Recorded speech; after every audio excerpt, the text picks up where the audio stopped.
think a question that's currently being asked and people are being challenged in the field is so much of how we have to shift our thinking, getting away from how do we keep people alive to how do we make people want to live and to make a life that's worth living.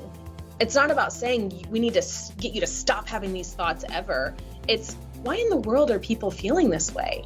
And looking at the social justice side of things, of what's happening in our communities and our societies, the way that we are teaching people how to be in relationships, how is that making them feel about life and whether we feel like life, even access to healthcare, right? Like, how are people feeling about how to make their life one that they want to live in? I should say not even want to live in, but that feels livable, right? That feels like they can actually exist in this space in a satisfying way, in a way that's meaningful to them. How can we help people regulate their own stuff when you're in the presence of someone in crisis?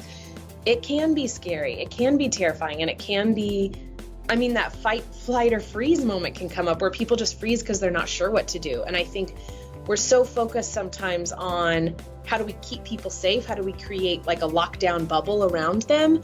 And we're not looking at, there's this other side of, are people prepared to even provide the help that they need? And we need to better support caregivers whenever they're working with somebody who's suicidal, because their own stuff is going to come up and we expect it to. They're human.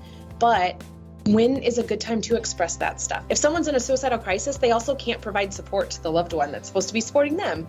How do we help the people that are caring for suicidal individuals? Everybody's impacted, and the way that people are offering care isn't often helpful.